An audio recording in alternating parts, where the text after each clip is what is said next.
Hello प्यारे बच्चों, आज हम कक्षा 10 गणित प्रश्नावली 3.1 के कुछ प्रश्नों को सॉल्व करेंगे। विशेष करके इस वीडियो में हम सिर्फ पहला, दूसरा और तीसरा प्रश्न सॉल्व करेंगे। ठीक है, बाकी के क्वेश्चंस अगले वीडियो में आपको देखने को मिलेंगे। तो चलिए शुरू करते हैं। यहाँ पर देखेंगे आप, पहला प्रश्न हमारा कह रहा है कि निम्न समस्याओं में रैखिक समीकरण के युग्म बनाइए और उनके ग्राफीय विधि से हल ज्ञात कीजिए। मतलब कि ग्राफीय विधि से हमें हल भी निकालना है।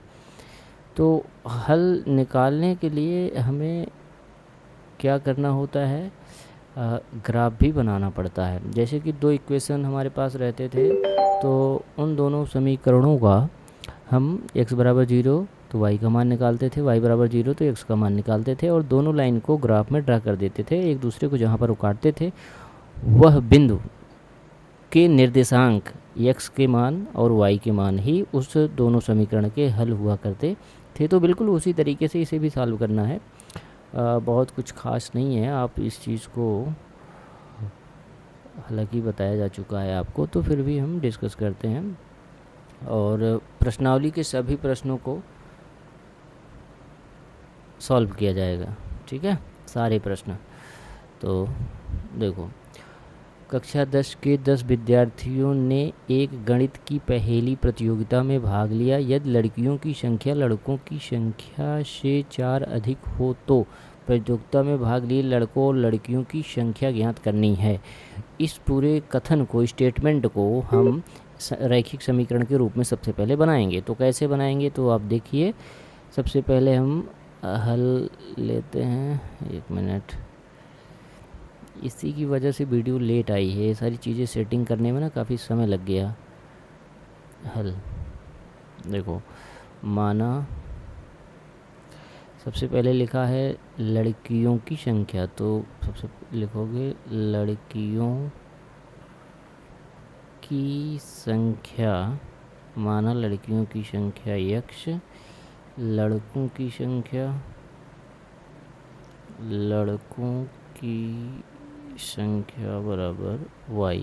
ठीक है, चेक कर लेते हैं, वीडियो रिकॉर्ड हो रहा है। ठीक है, कोई दिक्कत नहीं है। ओके, y हो गया, ax हो गया तुम्हारा, ay हो गया। इस प्रकार से ये दोनों हो गए। और हाँ, लड़के और लड़कियों की संख्या कितनी भाई, x प्लस वाई। लड़कियों की संख्या प्लस लड़कों की संख्या बराबर किसके है, 10 के, जैसा कि प्रश्न में दिया हुआ है। ठीक है, तो इसको हम बनाएंगे समीकरण 1। इसी प्रकार से कह रहा है कि लड़कियों की संख्या लड़कों की संख्या से 4 अधिक है। मतलब लड़कियों की संख्या लड़कों की संख्या से 4 अधिक है। लड़कियों की संख्या कितनी है, लड़कों की संख्या से 4 ज़्यादा, उसके बराबर हो जाएगा। ये तो हमारा दूसरा समीकरण बन के यहाँ पर तैयार हो जाएगा। ठीक है, इस प्रकार से हमने समीकरण युग्म तो बना लिए। अब हमें ग्राफीय विधि से इसे हल भी करना होगा। तो इसके लिए एक इक्वेशन हम उठाएंगे, उसमें x की वैल्यू 0 रखेंगे, y बराबर निकल के आएगा। y की वैल्यू 0 रखेंगे तो x बराबर कुछ निकल के हमारा आएगा। इसको थोड़ा मैं पतला कर लेता हूँ। ठीक है, तो देखो यहाँ पे कहाँ गया, ओके। तो समीकरण 1 से, ठीक है, समीकरण 1 को लेकर हम सारी चीज़ों को सॉल्व करेंगे। बनाएंगे एक बॉक्स इस प्रकार से। राइटिंग पर अभी विशेष ध्यान मत दो, थोड़ा सा चीज़ों को सेट करने में समय लग गया, तो मैं भी ऊब गया हूँ, तो इसलिए बहुत ध्यान मत दो। y की वैल्यू 0 लेंगे तो x का मतलब, एक मिनट, ऐसे नहीं करना था मुझे। हाँ, x बराबर जब हम 0 लेंगे, लेने पर मतलब x बराबर कितना लेना है, 0, तो x बराबर हमने क्या ले लिया, 0। तो y की वैल्यू क्या निकल के आएगी समीकरण 1 से, तो x प्लस वाई बराबर 10। x की वैल्यू 0 हो गई, और यहाँ पर देखो y बराबर कितना आ गया भाई, y बराबर 10, ये मान निकल के आ गया। y बराबर 10, ये मान निकल के आ गया। यहाँ पर 0 मतलब ख़त्म हो गया, y बचेगा, y हो गया, ये 10 बचा, तो y का मान कितना आ गया भाई 10 आ गया। इसी प्रकार से y बराबर 0 लेने पर, ठीक है, तो y की वैल्यू हम कितना लेंगे 0। तो इस कंडीशन में क्या आएगा समीकरण में भाई, सबसे पहले समीकरण लिखेंगे और y के स्थान पर 0 रखेंगे, तो x की वैल्यू क्या निकल के आ गई 10। तो माने x की वैल्यू क्या आ गई, सॉरी x की वैल्यू आ गई है 10, ठीक है। अब ये जो दोनों मिले हैं, ये जो समीकरण है, इस समीकरण के द्वारा जो लाइन बनेगी ग्राफ पे, चार्ट पे, उसके दो निर्देशांक बिंदु हैं। पहला बिंदु कौन सा है, x का मान और y का मान, मतलब 0, 10, और दूसरा जो है वो कितना है 10, 0, ये, ठीक है। इसी को हमें प्लॉट करना है कहाँ पे, ग्राफ पे। तो आ जाओ फिर ग्राफ पे। ओके, क्या क्या है 0, 10, ठीक है। ये तुम्हारा x एक्सिस हो गया और इधर हो गया y। x पे 0 यहाँ मिल जाएगा और y पे 10, 1 2 3 4 5 6 7 8 9 10 यहाँ पर, ठीक है। ये हो गया दोबारा। और दूसरा बिंदु कौन सा है, x बराबर 10 और y बराबर 0, इस पर देख लेते हैं। x की वैल्यू 10 लेना है, 1 2 3 4 5 6 7 8 9 10, ये 10 हो गया x की वैल्यू, और y की वैल्यू 0 होगी, तो यहीं पे आके दोनों बिंदु मिलेंगे। तो यहाँ से एक सीधी लाइन ड्रा करी जाएगी, ठीक है। यहीं से एक सीधी लाइन ड्रा करी जाएगी जो कुछ इस प्रकार से होते हुए ऐसे ऐसे बनेगी, ठीक है। तो इस तरीके से ये हो जाएगा। चलो भाई, अब हमें दूसरा इक्वेशन लेना है और दूसरे इक्वेशन को हम सॉल्व करेंगे किस प्रकार से, समीकरण 2 से, है ना। x की वैल्यू भी रखेंगे कुछ और y की वैल्यू निकल के कुछ आएगा, ओके, ठीक है। तो x बराबर 0 रखने पर, x बराबर हम क्या रख देंगे 0, तो समीकरण में x बराबर 0 रख देने पर देखो मान क्या आता है y + 4, तो y को यहीं पर रखो, 4 को उधर कर दो, तो मतलब -4 आ गया, मतलब y की वैल्यू कितनी आ गई भाई -4। इसी प्रकार से हमें इस बार y बराबर 0 रखने पर देखना है। y बराबर 0 रखने पर देखो, इसको मैं थोड़ा फास्ट पढ़ा रहा हूँ क्योंकि इसके बारे में आप पढ़ चुके हो और इंट्रोडक्शन पार्ट में भी काफ़ी कुछ सीख चुके हो, तो यहाँ पर थोड़ा सा रिवाइज़ के रूप में आप देखो। और अभी व्यवस्था मैं अच्छे से बना नहीं पाया हूँ पूरा, मतलब सेटअप पढ़ाने का, उसके लिए 1-2 दिन का और हो सकता है समय लग जाए, और डिले नहीं करना चाह रहा था, इसलिए मैं वीडियो को बना रहा हूँ। अभी आप टाइम देख पा रहे हो कितना हो रहा है, 1:47 AM, मतलब रात के 12 बजे के बाद का टाइम है। तो ठीक है, क्योंकि हमने कहा था आपसे, इसलिए मैं, ठीक है। x = y + 4, तो x बराबर y की वैल्यू हमें 0 लेनी होगी क्योंकि हम कह रहे हैं कि 0 लेने पर, ठीक है। तो x बराबर हमारे पास कितना आ जाएगा 4 आ जाएगा, तो x की वैल्यू कितनी हो जाएगी भाई 4 हो जाएगी। तो यहाँ से हमारे पास दो निर्देशांक बन रहे हैं, पहला कौन सा है 0, -4, और दूसरा है 4, 0, ठीक है। इसी पे हम उसको प्लॉट करना है। x की वैल्यू 0 यहाँ मिल जाएगी और y की वैल्यू -4, 1 2 3 4 यहाँ पर, मतलब ये एक बिंदु हमें मिल गया। इसी प्रकार से x की वैल्यू 4 लेना है, 1 2 3 4, ये 4 हो गया, और y की वैल्यू 0 यहाँ पर हो जाएगा, तो यही बनेगा, ओके।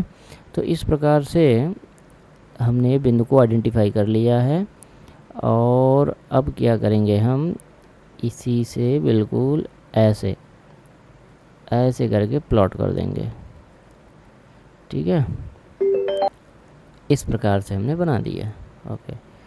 अब देखो ये दोनों रेखाएं एक दूसरे को इस बिंदु पर काट रही हैं। मतलब ए वाली रेखा और ए वाली रेखा, दोनों रेखाओं के लिए जो एक बिंदु ऐसा है जो दोनों के लिए कॉमन है, वो बिंदु ए वाला है। तो वहाँ पर x और y के कुछ मान होंगे, वही मान इन दोनों समीकरणों के पहले और दूसरे समीकरण के हो जाएंगे। तो चलिए देख लेते हैं। देखो पहला तो एक x का मान यहाँ से निकल के आएगा क्योंकि इसके सीध में a बनेगा, और y का मान यहाँ से निकल के आएगा।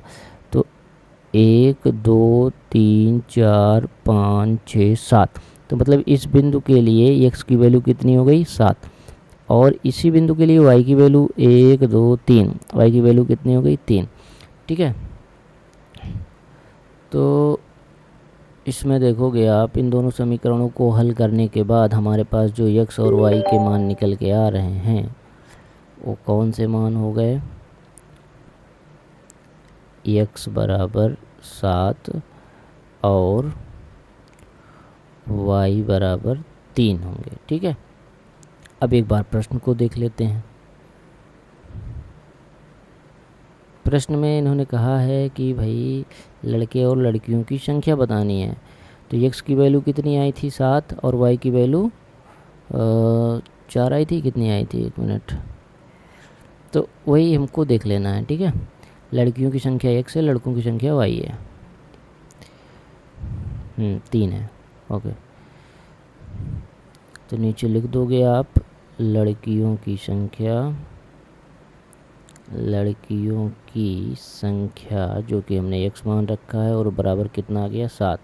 इसी प्रकार से लड़कों की संख्या हमने y मान रखा है, y का मान कितना आ गया 3। तो ये आपका आंसर हो जाएगा फाइनल। इस प्रकार से इस प्रश्न को सॉल्व करना था। अब हम चलते हैं अगले प्रश्न की तरफ। ओके तो यहाँ पर इसको थोड़ा सा कॉमन लेना होगा। कौन सा ऑप्शन था इसके लिए, ये वाला। ठीक है, कॉपी कर लेना। ओके चलो आ जाओ। अब दूसरा प्रश्न देखो क्या कह रहा है। दूसरा प्रश्न कह रहा है कि भाई 5 पेंसिल और 7 कलमों का कुल मूल्य 50 रुपये, जबकि 7 पेंसिल तथा 5 कलम, यहाँ पर 5 पेंसिल है, यहाँ पे 7 पेंसिल, यहाँ पे 7 कलम है, यहाँ पे 5 कलम का मूल्य 46 रुपये है। एक पेंसिल का मूल्य तथा एक कलम का मूल्य ज्ञात करना है हमें। तो देखो इसके लिए हमें क्या करना पड़ेगा, यहाँ पर माना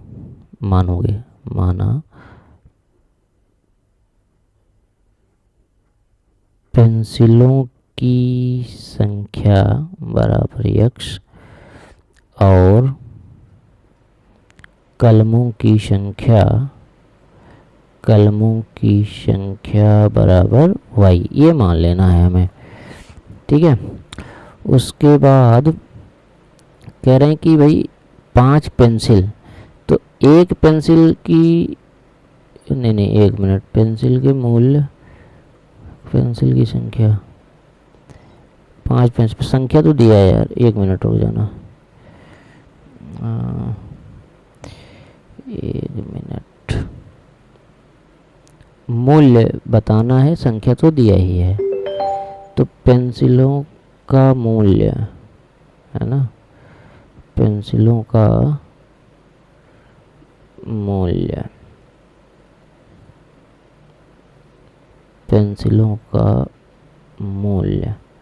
और यहाँ पर भी कलमों का मूल्य। ठीक है, पेंसिलों का मूल्य हमने x मान लिया और कलमों का मूल्य इतना। अच्छा एक चीज़ और ध्यान, कलमों और पेंसिलों नहीं कहना है हमें, एक पेंसिल हम क्योंकि ले रहे हैं इसलिए बहुवचन नहीं एक वचन होगा। माना एक पेंसिल का मूल्य x और एक कलम का मूल्य y है, तो 5 पेंसिल का मूल्य कितना हो जाएगा भाई, 5 पेंसिल का मूल्य बराबर, जैसे मान लो एक पेंसिल आप खरीदने गए 3 रुपए का मिला, तो 5 पेंसिल खरीदोगे कितने का मिलेगा, 3 गुणे 5 माने 15 रुपये, 3 पचे 15। इसी प्रकार से एक पेंसिल का मूल्य x रुपये था तो 5 पेंसिल का मूल्य हो जाएगा 5x। ठीक है। इसी प्रकार से ये भी हो जाएगा आपका 7 कलमों का मूल्य, 7 कलमों का मूल्य बराबर 7y। ठीक है, ये हो गया। अच्छा, जबकि 7 पेंसिल और 5 कलमों का मूल्य, तो 7 पेंसिल जब होगा तो उसका क्या दाम हो जाएगा, पेंसिल का मूल्य, 7 पेंसिल का मूल्य हो जाएगा हमारा 7x और 5 कलमों का मूल्य हो जाएगा 5y, इस प्रकार से। ठीक है, अब हम इसको देखते हैं। 5 पेंसिल और 7 कलमों का मूल्य 50 रुपये के बराबर है। तो 5 पेंसिल का मूल्य कितना, 5x, 7 कलमों का मूल्य, 7 कलमों का मूल्य 7y, दोनों का रेट कितना हो गया, 50 रुपये। ये पहला इक्वेशन हमारा तैयार हो गया। ठीक है, अब इसमें से कुछ कॉमन हो रहा होता तो कॉमन लेके हम इधर काट देते, भाग कर देते। ठीक है, दूसरा सेंटेंस देख लो। जबकि 7 पेंसिल, 7 पेंसिल ये है, 7 पेंसिल का मूल्य, 7 पेंसिल का मूल्य कितना है, 7x, और कह रहा है कि 5 कलमों का मूल्य, 5 कलमों का मूल्य है 5y। 5y कितने रुपए के बराबर है, 46 रुपये प्रश्न में दिया है। तो इस प्रकार से ये दोनों इक्वेशन हमारे बन के तैयार हो जाते हैं। ठीक है, अब इसमें भी वही काम करना है हमें।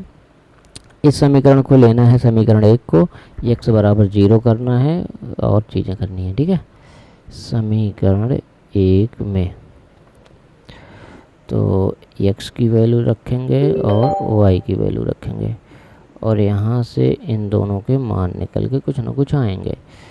तो x बराबर 0 रखने पर, x की वैल्यू हमने 0 रख दिया, तो y कितना होगा समीकरण 1 में। तो सबसे पहले समीकरण लिख लेते हैं और यहाँ पर x के स्थान पर क्या रख देंगे, 0, बाकी वैल्यूज़ को एज इट इज़ पुट कर दे रहे हैं। ठीक है, तो 5 से 0 में गुणा होगा तो पूरा 0 हो जाएगा, तो बचेगा हमारा 7y = 50। और इसको जब आप सॉल्व करोगे तो y बराबर 50/7 7 49, बचेगा 1, 7 1 कम 7, तो मतलब y बराबर 7.1 तक लेंगे, इससे ज़्यादा लेने का कोई मतलब नहीं है। अच्छा तो कितना आ गया, 7.1, y का मान कितना निकल के आ गया, 7.1। अब इसी प्रकार से हम लिखेंगे कि भाई y बराबर 0 रखने पर, अब y बराबर कितना रखना, 0, तो समीकरण लिख लो 5x + 7y = 50। 5x, y की वैल्यू हम क्या रख देंगे, 0, मतलब 7 गुणे 0, और 0 से गुणा कराओगे तो कितना आ जाएगा, 0 ही होगा, 7 0 0, सॉरी 7 0 0, और ये हो गया हमारा 50। तो यहाँ पर बचेगा 5x = 50। तो 5 गुणा कर रहा है, इधर आके क्या करेगा भाई, भाग करेगा, तो x बराबर 50/5 कम 5 दाम 50, तो x बराबर हमारा कितना हो गया, 10 हो गया। ठीक है, तो इस प्रकार से करना है। तो x की वैल्यू कितनी आ गई, 10। तो ये पहला जो समीकरण था, इसके दो निर्देशांक ये और ये मिल गए हमें। इसको हम लिख लेते हैं 0, 7.1 एंड 10, 0। ठीक है, ये निर्देशांक मिल गया है। इसे हमें प्लॉट करना होगा चार्ट पे, मतलब क्या बोलते हैं उसको, भी Ctrl+V। ठीक है, हमें इसको प्लॉट करना होगा कार्तीय तल पे। ठीक है, तो कार्तीय तल पे इस चीज़ को हम प्लॉट कर लेते हैं। अरे हो जा, ठीक है, अब बाकी चीज़ों को बना लेते हैं। कितना आया है भाई, 7 10, x की वैल्यू समथिंग में, 1 मिनट, x की वैल्यू 7 और y की वैल्यू 10, पॉजिटिव में ही वैल्यूज़ आई हुई हैं, तो कोई दिक्कत नहीं है। तो उस हिसाब से हम चीज़ों को सेट करेंगे। ठीक है, यहाँ कहीं से मैं रख लेता हूँ, है ना। ठीक है, तो इस प्रकार से हो गया। और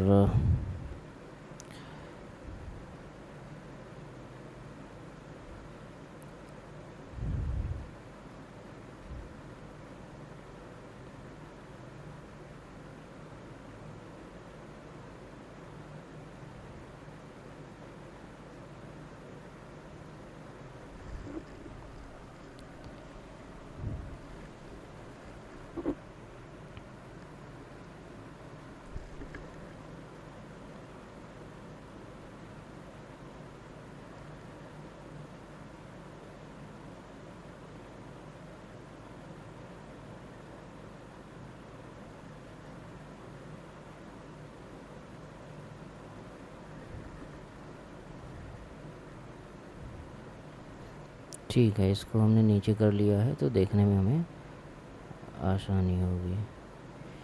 तो बिंदु को सबसे पहले आइडेंटिफाई करेंगे। एक्स की वैल्यू 0 यहाँ पर मिल जाएगी, है ना, और y की वैल्यू हमें 7.1 लेनी पड़ेगी। 1 2 3 4 5 6 7.1, तो थोड़ा सा आगे बढ़ा के अंदाज के आपको ले लेना है कि भाई ये हो गया। x की वैल्यू 10, 1 2 3 4 5 6 7 8 9 10 यहाँ पर, और y की वैल्यू 0। तो ये दो बिंदु हमें मिल गए हैं और इनको मिलाते हुए एक लाइन हमें खींचनी होगी। तो देखो भाई ये लाइन बन गई हमारी इस प्रकार से, ठीक है। और बिल्कुल परफेक्ट अगर बिंदु से लेकर जाओगे तो वैल्यू भी परफेक्ट आएगी, इसे इसका ध्यान रखना है, ठीक है। तो चलो अब हम समीकरण दूसरा देख लेते हैं। दूसरे समीकरण क्या बना था,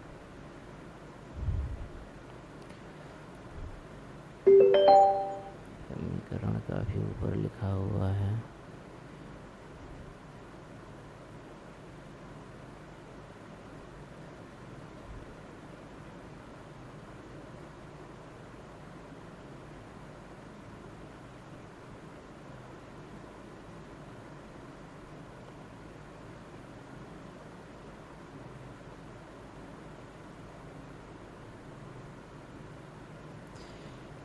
कोई नहीं, इसको हम यहाँ से देख लेते हैं। अच्छा, ये समीकरण एक था और ये समीकरण तुम्हारा दूसरा है, इसको दूसरा बनाना है, ठीक है। और यहाँ से तुम्हें समीकरण दूसरे को कॉपी कर लेना है, ठीक है।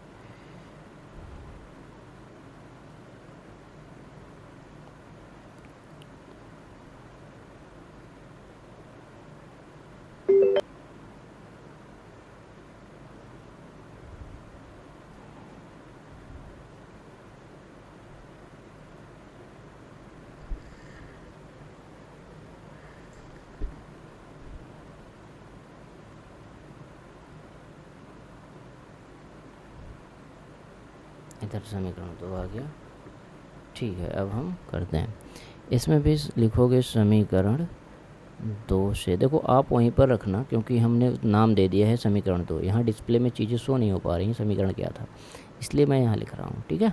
इसको मैंने कॉपी करके यहाँ पे मैंने पेस्ट किया, आपको नहीं करना है, आप क्योंकि वहाँ पर डाल चुके हो समीकरण 2, इसलिए जब लिखोगे समीकरण 2 तो एग्जामिनर वहाँ पे जाके देख लेगा कि हाँ भाई समीकरण 2 ए है, ठीक है।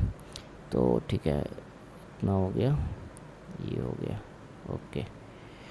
तो x बराबर 0 रखने पर, तो x की वैल्यू 0 रख दो तो देखते हैं y की वैल्यू क्या आएगा। तो 7x है तो यहाँ पर हम 0 रखेंगे तो इतना हो जाएगा 5y इक्वल टू 46।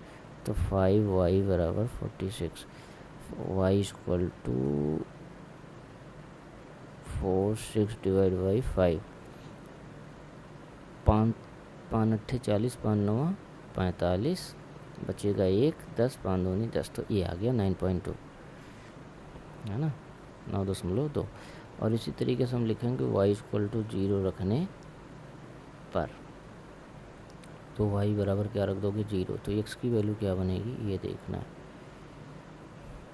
तो ये पूरा तुम्हारा 0 हो जाएगा बराबर 46, तो 7x बराबर 46, तो x बराबर 46 बटा 7, 42, 4 बचेगा 40, 7 चौक 28, 7 बचे 35, है ना, तो 6.5 लमसम आएगा।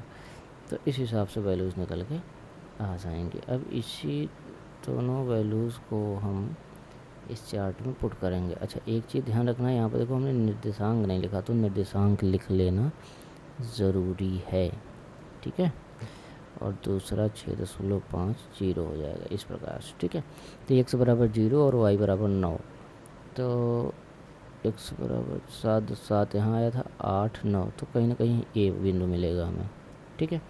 6.5 x पे जाना है, 1 2 3 4 5 6.5 ये मिड पॉइंट, और y की वैल्यू 0, तो 0 तुम्हारा ये हो जाएगा। तो यहाँ से इस प्रकार से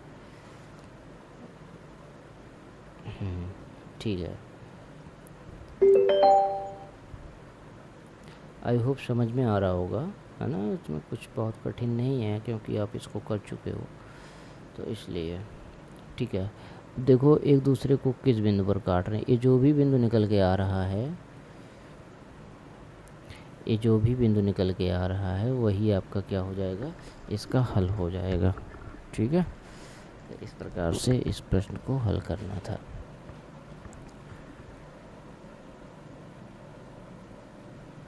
ओके, तो इसका आंसर थोड़ा सा चेक किया जाए क्या हो सकता है।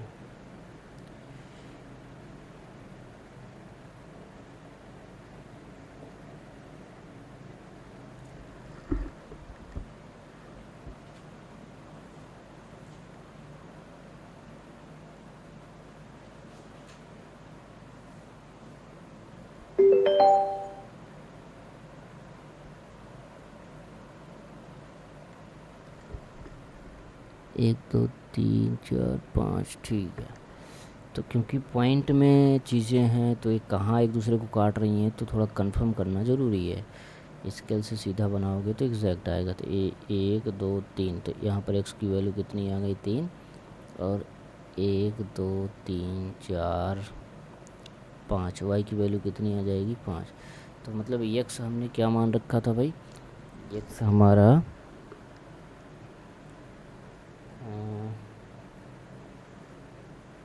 पेंसिल था। तो पेंसिलों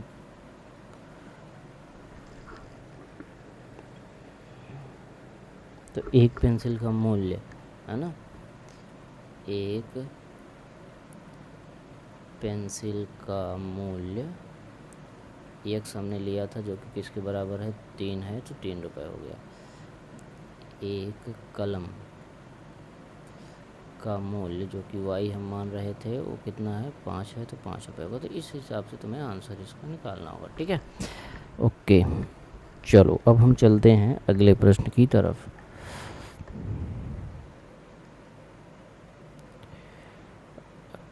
मिनट टाइम हो चुका है, ठीक है।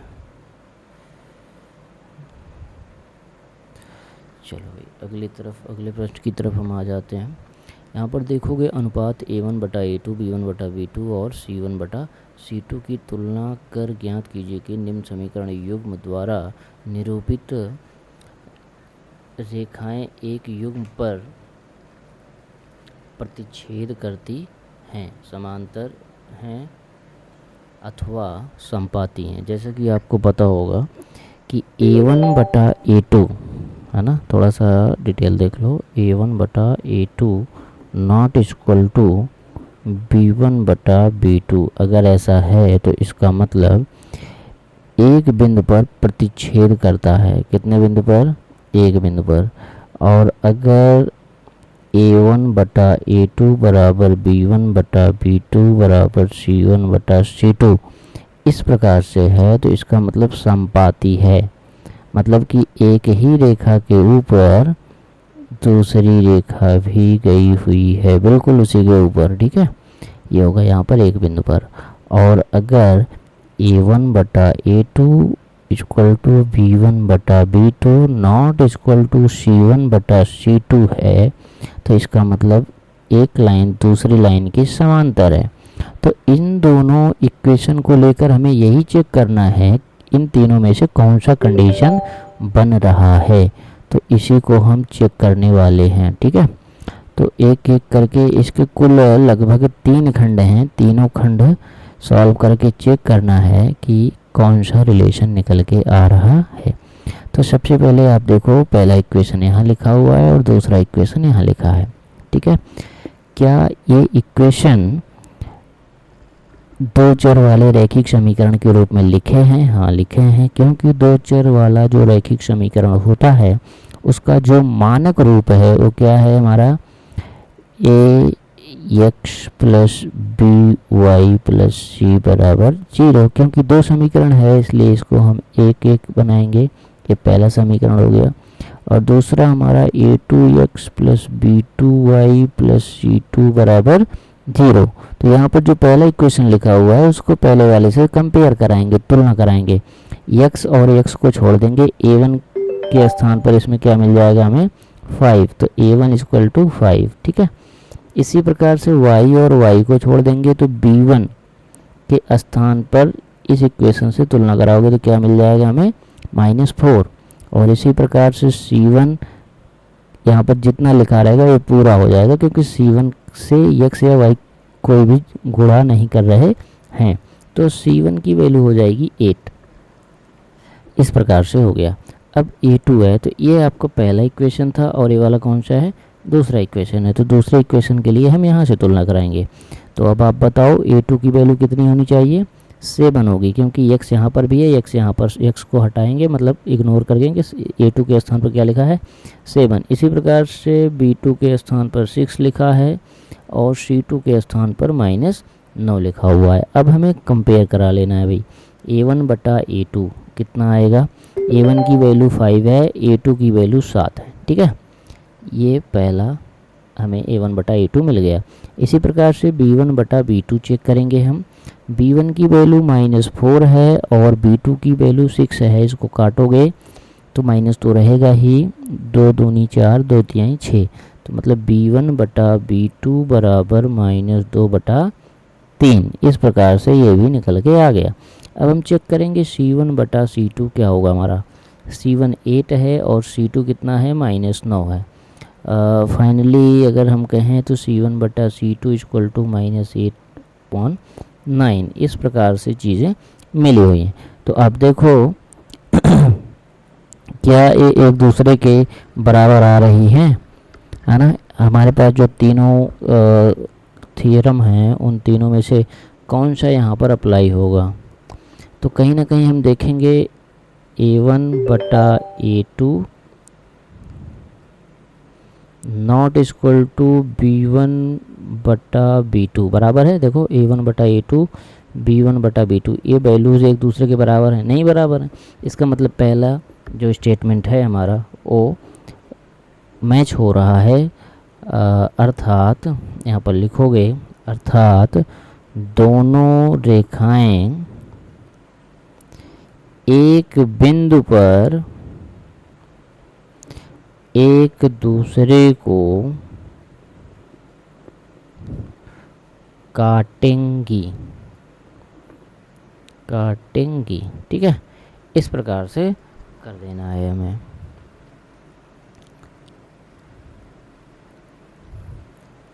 है ना, प्रश्नानुसार अगर देखोगे तो एक बिंदु पर प्रतिच्छेद करेंगी, क्योंकि प्रश्न का आंसर करना है। तो प्रश्न कह रहा है कि एक बिंदु पर प्रतिच्छेद करेंगी, संपाती होंगी, क्या होंगी, तो यहाँ पर लिखोगे एक बिंदु पर प्रतिच्छेद करेगी। ठीक है, इस प्रकार से ये वाला प्रश्न भी आपका सॉल्व होता है। अब अगले की तरफ हम बढ़ते हैं। देखो दूसरा खंड भी इसका इसी प्रकार से करना है जैसे हमने करा था। तो इसको हम बनाएंगे भाई समीकरण 1 और दूसरा वाला बन जाएगा हमारा समीकरण 2। तो स्टैंडर्ड लिखेंगे, मतलब सामान्य समीकरण जिसको कहते हैं, ax plus b1y plus c1 equal to 0 और a2x प्लस b2 कहाँ चला गया, b2y प्लस c2 बराबर 0। तो a1 बराबर हो जाएगा 9, b1 बराबर हो जाएगा 3 और c1 बराबर हो जाएगा 12। यहाँ से a2 बराबर हो जाएगा 18, b2 बराबर हो जाएगा तुम्हारा 6 और c2 बराबर हो जाएगा भाई 24। तो a1 बटा a2 चेक करते हैं, a1 की वैल्यू 9 है और a2 की वैल्यू 18 है। कितना 18, 9 कम 9, 9 दूनी 18, मतलब 1/2 आ गया। a1 बटा a2 इक्वल टू 1/2, ये मिल गया हमें। इसी प्रकार से हम चेक करेंगे b1 बटा b2। तो b1 की वैल्यू कितनी है 3, b2 की वैल्यू कितनी भाई 6, 3 एकम 3, 3 दुआई 6, तो b1 बटा b2 बराबर 1/3 2। कहीं ना कहीं देखोगे तो दोनों इक्वल दिख रहे हैं। इसी प्रकार से हम चेक करेंगे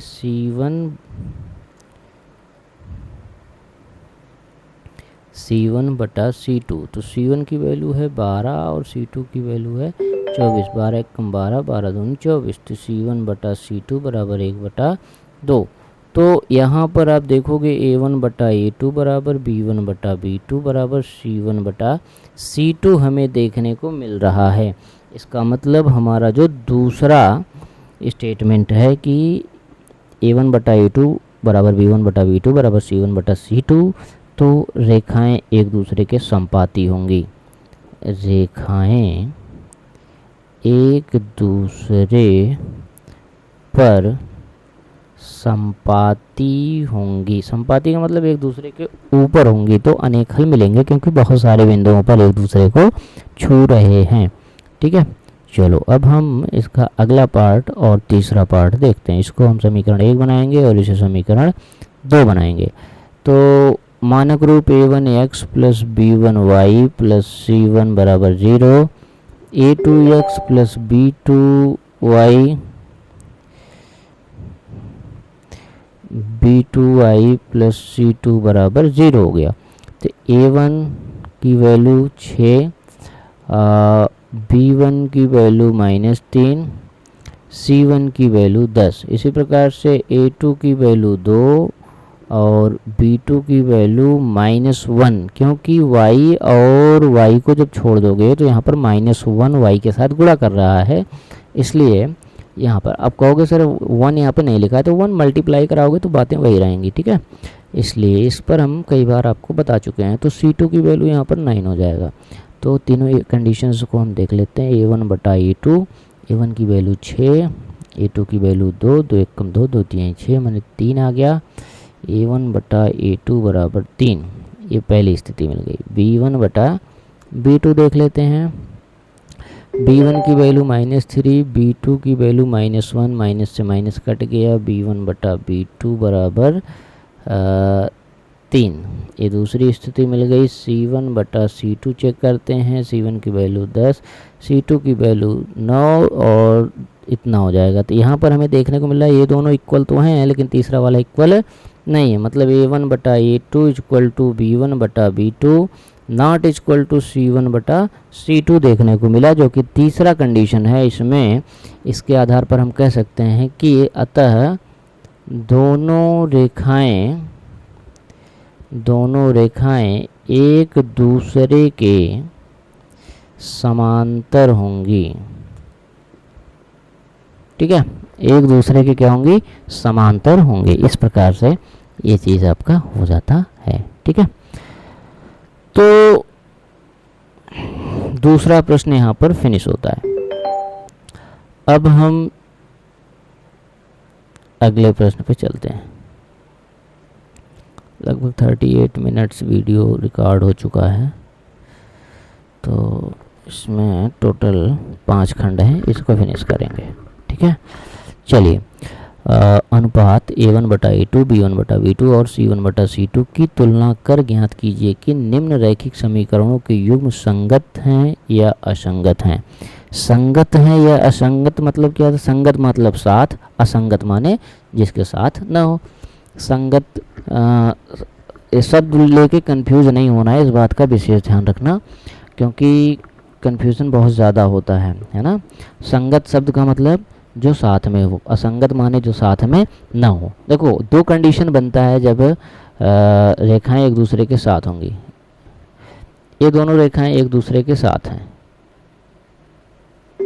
ये दोनों रेखाएं जो हमने खींचा ये भी एक दूसरे के साथ हैं, लेकिन ये दोनों रेखाएं एक दूसरे के साथ नहीं है, क्योंकि समांतर है। आगे कहीं तक भी मिलाओगे, बढ़ाओगे तो आगे जाके कहीं पर मिलेगा नहीं। तो ये दोनों कंडीशंस हमें संगत कंडीशन बताएंगे। कौन से? संगत। कौन से भाई? संगत। ये वाला क्या है? असंगत। ये साथ में है, साथ में नहीं है, इसलिए क्या हो गया? असंगत। इसी के ऊपर दूसरा वाला है तो बहुत बढ़िया संगत है ना। इतनी ज़्यादा गहरी दोस्ती है कि एक दूसरे को कभी छोड़ेंगे नहीं। और यहाँ पर क्या है? एक बार तो जरूर एक दूसरे को टच कर रहे हैं, इसलिए मतलब साथ में हैं।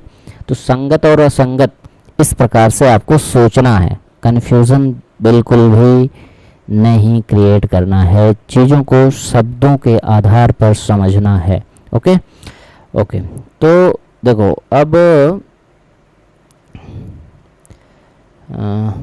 इसको इरेज कर दिया जाए, फिर बात करते हैं।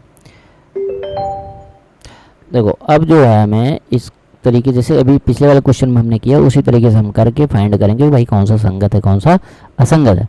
यहाँ पर जो पहला इक्वेशन लिखा है इसको हम बनाएंगे समीकरण 1, बाकी जो दूसरा वाला लिखा है उसको बनाएंगे समीकरण 2। इन दोनों समीकरणों को मानक रूप से तुलना कराएंगे। मानक रूप क्या होता है भाई, a1x plus b1y plus c1 बराबर 0, और दूसरा क्या हो जाएगा a2x plus b2y plus c2 बराबर 0। अच्छा, a1 की वैल्यू क्या होगी, x का गुणांक जो होगा a1 हो जाएगा। तो पहले समीकरण में x का गुणांक कितना है 3, तो a1 कितना हो गया 3। अच्छा, b1 कितना होगा, b1 y से जो गुणा कर रहा होगा वो b1 हो जाएगा। तो y से गुणा कौन कर रहा है 2, तो यहाँ पर देखो 2 हो गया। अच्छा, एक चीज़ हमने यहाँ पर नहीं किया जो कि हमें करना चाहिए था, इसलिए थोड़ा सा रुको। देखो यहाँ से हम इस समीकरण को इरेज करेंगे, यही समीकरण यही लेंगे लेकिन थोड़ा सा इसमें चेंजिंग करेंगे। यहाँ पर देखो कि 3x plus 2y equal to 5 लिखा हुआ है, लेकिन जो हमने मानक रूप लिखा है इसमें इक्वल टू हमारा 0 है, मतलब इधर जो भी कुछ था उसको उठा के हम एक ही तरफ रख लिए हैं। इसी प्रकार से इन समीकरणों में भी बराबर के इधर दाहिनी तरफ 0 ही हमें लाना है, मतलब 5 को उठा के हम क्या करेंगे बाईं तरफ ले आएंगे। तो सर क्या जैसे लिखा हुआ ऐसे नहीं सॉल्व कर सकते हो, मैंने कर सकते हैं हाँ कर सकते हो, बट करना क्या पड़ेगा, ये जो C1 है इसको इधर करोगे। जब C1 को इधर करोगे तो C1 माइनस में आ जाएगा, तो फिर माइनस C1 बराबर 5, तो C1 बराबर -5 आ जाएगा। ठीक है, तो इस प्रकार से करना होगा। हालांकि उतना कॉम्प्लिकेटेड या थोड़ा सा घुमाने की क्या ज़रूरत है, हम ऐसा करते हैं जो सामान्य स्टैंडर्ड इक्वेशन हमारे पास है उसी रूप में इसको भी कन्वर्ट कर लेते हैं। तो भाई 3x प्लस 2y माइनस 5, यहाँ क्या बचेगा हमारा 0, इसको हम बनाएंगे समीकरण 1। और दूसरे वाले इक्वेशन को देखेंगे 2x माइनस 3y, इस वाले 7 को उठा के उधर कर देंगे तो -7 बराबर 0, ये हो गया हमारा दूसरा इक्वेशन। ओके, तो C1 बराबर -5 इस तरीके से। ओके, अब यहाँ पर A2 देखोगे तो कितना आ जाएगा भाई 2, B2 कितना हो जाएगा -3, एक मिनट -3, और C2 हो जाएगा हमारा -7। तो इस प्रकार से ये वैल्यूज़ निकल के आ चुकी हैं। A1 बटा A2 चेक कर लो 3 और 2, A1 की वैल्यू 3 है, A2 की वैल्यू, तो ये मान निकल के आ गया A1 बटा A2 के। इसी प्रकार से B1 बटा B2 देखना है, B1 की वैल्यू है 2 और B2 की वैल्यू है -3, मतलब -2 बटा 3 B1 बटा B2 निकल के आ गया। C1 बटा C2 देखेंगे हम, C1 -5 है और C2 -2 है, तो माइनस माइनस कट जाएगा, तो C1 बटा C2 इक्वल टू 5/2 निकल के हमारा आ गया है। देखो कोई मैच हो रहा है क्या एक दूसरे से, यहाँ पर 3/2 आया है, यहाँ पर 2/3 और भी माइनस में, और 5, तो मतलब एक दूसरे से मैच ही नहीं खा रहे हैं। तो इसका मतलब ये हुआ कि A1 बटा A2 not equal to B1 बटा B2। जब यही सेट नहीं मैच हो रहा है तो आगे हमको लिखने की ज़रूरत नहीं है। तो ये जो स्थिति बनती है कब बनती है भाई, जब दोनों रेखाएं एक दूसरे को किसी एक बिंदु पर टच कर रही होती हैं, तो A1 बटा A2 not equal to B1 बटा B2 होता है। तो इसका मतलब ये हुआ कि ये जो दो समीकरण हैं हमारे पास, ये दोनों समीकरण एक दूसरे को एक बिंदु पर छू रहे हैं, तो बताओ ये संगत हैं कि असंगत हैं, माने एक दूसरे के साथ हैं कि साथ नहीं हैं। साथ नहीं होंगे तब जब एक दूसरे के समांतर होंगे, मतलब कहीं तक भी बढ़ाओगे तो एक दूसरे को कभी भी टच न करें, तो उसको हम कहेंगे भाई असंगत है। तो यहाँ तो हमें संगत दिख रहा है क्योंकि एक दूसरे को ये काट रहे हैं, तो हम यहाँ साफ साफ लिखेंगे दोनों रेखाएं संगत रेखाएं हैं। देखो यहाँ पे क्वेश्चन आपने कर लिया होगा, लेकिन संगत कब होगा असंगत कब होगा इसमें डाउट बना होगा। कारण क्या है, कारण ये है कि शब्द को आप किस तरीके से समझ रहे हो, संगत को, असंगत को, है ना। तो ये चीज़ है, ठीक है। अच्छा,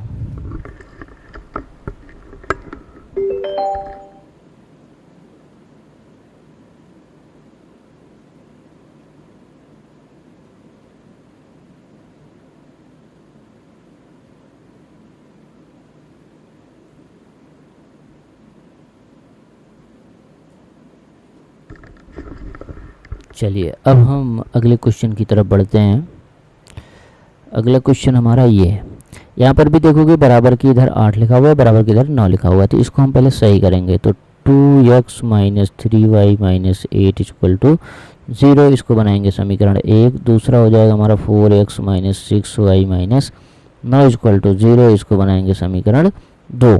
तो भाई a1x plus b1y plus c1 बराबर 0, a2x plus b2y plus c2 बराबर 0 से तुलना कराएंगे। तो a1 बराबर 2 हो गया, b1 बराबर माइनस 3 हो गया और c1 बराबर माइनस 8 हो गया। इसी प्रकार से इधर देखोगे तो a2 बराबर 4 हो जाएगा, b2 बराबर माइनस 6 हो जाएगा और c2 बराबर माइनस 9 हो जाएगा।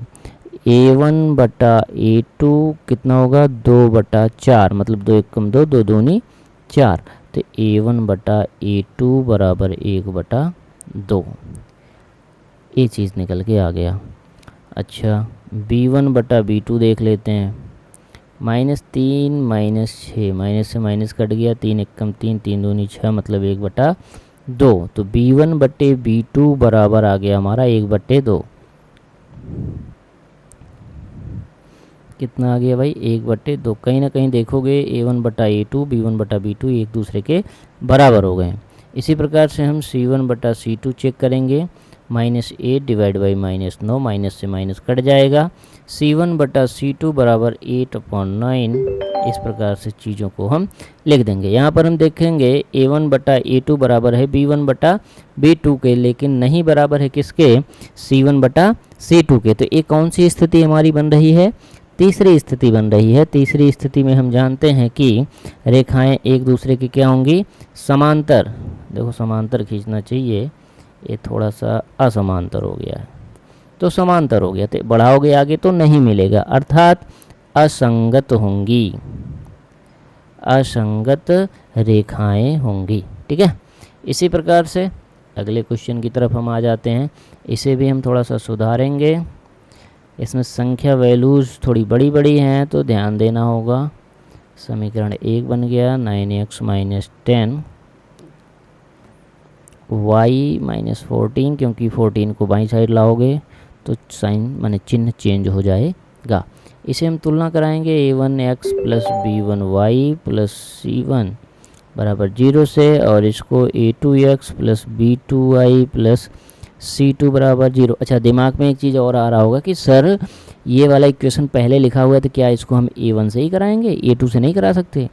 देखो बेटा, अगर किसी एक समीकरण को तुम a1 से करा रहे हो तो दूसरे समीकरण को a2 से कराना ही होगा, मतलब a2 b2 और c2 से। अगर मान लो इसको हम 2 2 से करा दें, मतलब a2x b2y c2 ऐसे इससे करा दें, b2y प्लस c2 बराबर 0 से करा दे, तो इसको हमें a1x plus b1y plus c1 से कराना होगा, ठीक है। तो हम सीक्वेंस में लिख रहे हैं, इसलिए सीक्वेंस में ही कर रहे हैं, ठीक है। तो ये चीज़ है।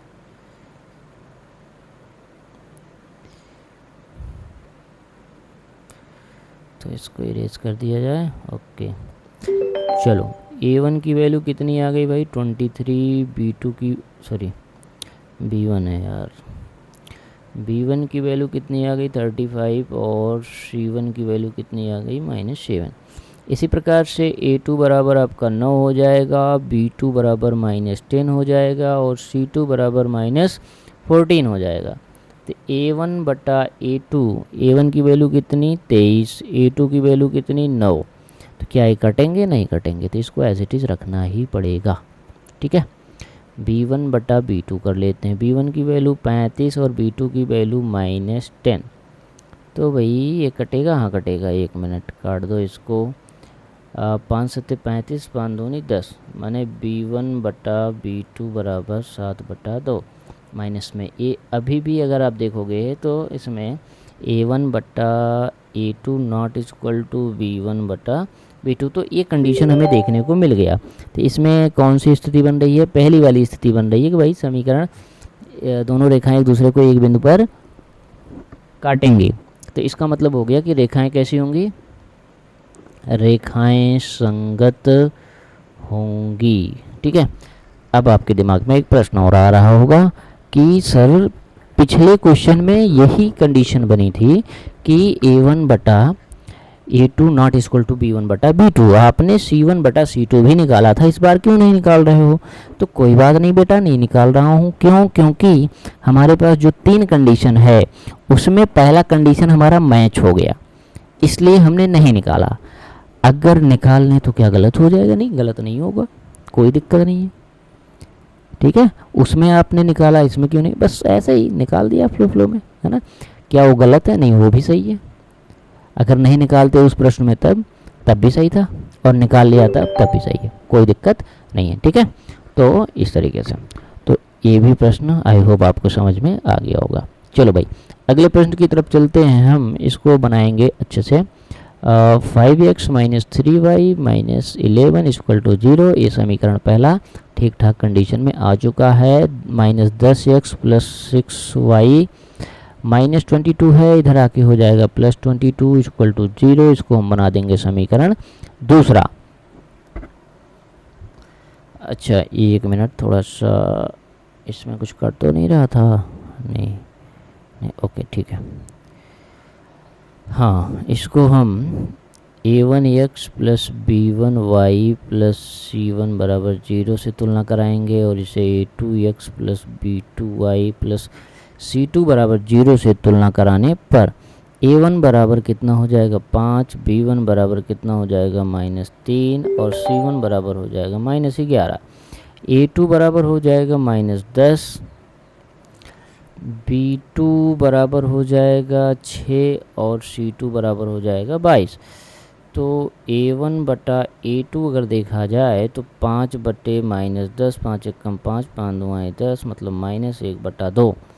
A1/A2 इक्वल टू -1/2, ये निकल के आ गया।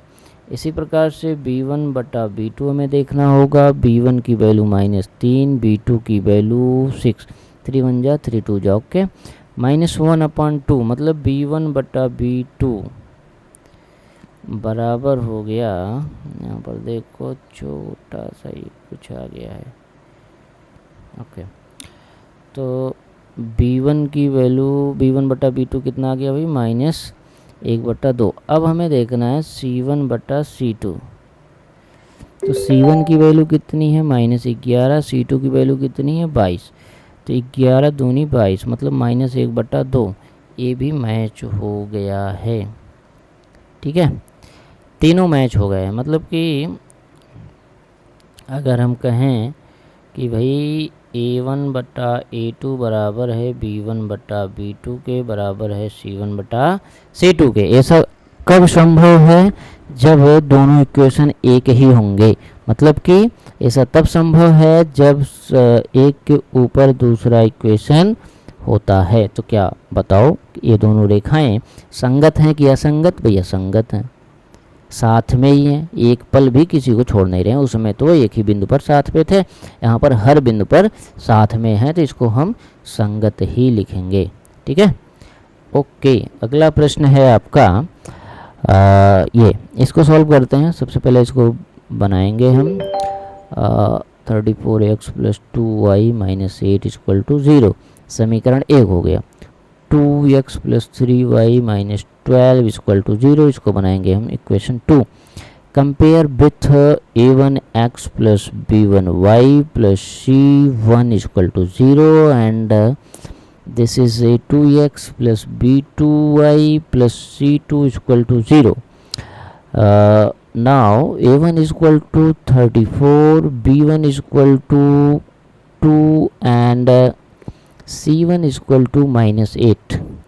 1 minute,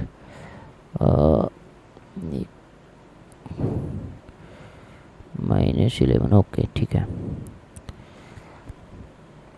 ठीक है। इधर A2 equal to 2, B2 equal to 3 and C2 equal to -12। Find the value of A1 upon A2। A1 is 34, A2 is 2, 15, 16, 17, okay 17 means A1 upon A2 equal to 17। Divide by 1 लिख सकते हो या नहीं भी लिख सकते हो, दोनों बातें एक ही हैं। ओके इसी प्रकार से अगला हम देखेंगे B1 upon B2 equal to B1 value 2 and B2 value 3। तो 2 अपॉन 3 इसको हम काट नहीं पाएंगे, तो इसको ऐसे ही रखना होगा C1 अपॉन C2। C1 की वैल्यू -8, C2 की वैल्यू -12, माइनस से माइनस कट गया, 4 2 जा और 4 3 जा, मीन्स C1 अपॉन कितना आ गया भाई, C2 इक्वल टू 2 अपॉन 3 आ गया। ये चीज़ बन गया। इसमें आप देखोगे A1 बटा A2 not equal to B1 बटा B2 है, लेकिन इक्वल टू है C1 बटा C2, है ना। तो क्या ये तीसरे से मैच कर रहा है? नहीं, ये मैच कर रहा है पहले से, क्योंकि पहला वाला क्या कहता है, A1 बटा A2 not equal to B1 बटा B2। अब आगे वाला बराबर हो बराबर ना हो हमको मैटर नहीं करता, क्योंकि हमको यही पढ़ाया गया, हमारी किताब में यही दिया है कि भाई ये आगे के दो A और B वाले अगर बराबर नहीं हैं इनका अनुपात, तो हम कहेंगे कि दोनों रेखाएं एक दूसरे को एक बिंदु पर प्रतिच्छेद कर रही हैं। तो यही लिखेंगे भाई, ए वाला कंडीशन बन रहा है, मतलब कि एक बिंदु पर दोनों रेखाएं छू रही हैं केवल एक बिंदु पर, तो संगत रेखा होगी। ठीक है, संगत रेखा होगी। तो स्लाइड यहीं पर फिनिश होता है और आज की क्लास भी मैं यहीं पर क्लोज करना चाहूँगा। लगभग 57 मिनट से ज़्यादा हो चुका है और टाइम भी आप देख रहे हो 2:40 होने वाले हैं। अच्छा, एक चीज़ और ध्यान से सुन लो, अब आपकी classes proper per day upload होती रहेंगी और 1 बाय 1 करके हम क्वेश्चंस, जिस प्रकार से आज 3 क्वेश्चन सॉल्व किया गया है, अगले में लगभग 4 या 3 जो भी बच रहे हैं उनको करके फाइनल कर दिया जाएगा इस एक्सरसाइज को। और पर डे वीडियो आपको मिलता रहेगा। आप अच्छे से क्लास को करो, क्योंकि इस बार आपका हाई स्कूल बोर्ड एग्ज़ाम है और अच्छा परसेंटेज गेन करना बहुत ही ज़रूरी है। तो मैथ में ही कम नंबर बच्चे गेन करते हैं, तो अगर आप अच्छे से पढ़ोगे, ध्यान से पढ़ोगे, तो अच्छा नंबर गेन करोगे। और टारगेट रखो 100 आउट ऑफ 100 ही होना चाहिए, इससे कम नंबर नहीं आना चाहिए। ठीक है, प्रैक्टिस इतना मजबूत रखना है। और हाँ, ये वीडियो लगभग 1 घंटे हो गई है। क्या आप 1 घंटे की वीडियो डाइजेस्ट कर पा रहे हो, मतलब पढ़ पा रहे हो, तो ही मैं 1 घंटे का बनाऊं या उससे बड़ा बनाऊं। अगर नहीं हो पा रहा है तो उससे छोटा बनाऊंगा। ठीक है, जैसे कि आपकी क्लासेस 35 मिनट की चलती हैं, तो 35 से 40 मिनट की ही वीडियो मैं बनाऊंगा। क्योंकि मैटर ये नहीं करता कि वीडियो बड़ी है कि छोटी है, मैटर ये करता है कि वीडियो आप देख रहे हो, लेक्चर आप ले रहे हो, क्वेश्चंस आपकी समझ में आ रहा है, उस पूरे 1 घंटे में या 35 मिनट में जो भी कुछ पढ़ाया जा रहा है उसको आप अच्छे से अपने माइंड में डाइजेस्ट कर पा रहे हो, है ना। ये सबसे बड़ा मैटर है, क्योंकि एग्ज़ाम में वही कर पाओगे जो तुम्हारे दिमाग में है। वीडियो में तो सारी चीज़ें मिल जाएंगी, बट जो तुम्हारे दिमाग में होंगी वही चीज़ें अवेलेबल होंगी। तो जो भी चीज़ें हैं उन सबको आप कमेंट बॉक्स में हमें डिस्कस कर देना। अकॉर्डिंग टू यू हम जो है चीज़ों को अरेंज करेंगे। अच्छा, दूसरी चीज़, ये जो बैकग्राउंड है थोड़ा ग्रीन कलर का है, ये आपके आँखों के लिए कम्फर्ट हो रहा है या नहीं, अच्छे से विजिबल हो पा रहा है जो मैं अक्षर लिख रहा हूँ, इसकी साइज़, इसकी मोटाई, ये सारी चीज़ें स्पष्ट देखने में स्पष्ट दिख रही हैं, या बहुत छोटी हैं या बहुत बड़ी हैं या मोटी हैं, जो भी कुछ भी है आप हमें सजेस्ट करना, है ना। जैसे कि चीज़ें थोड़ी इजी हो जाएं आपके लिए, है ना। तो इसी के साथ मैं इस वीडियो को क्लोज़ करूँगा और पर डे आपको वीडियोस देखने को मिलेंगी। ओके।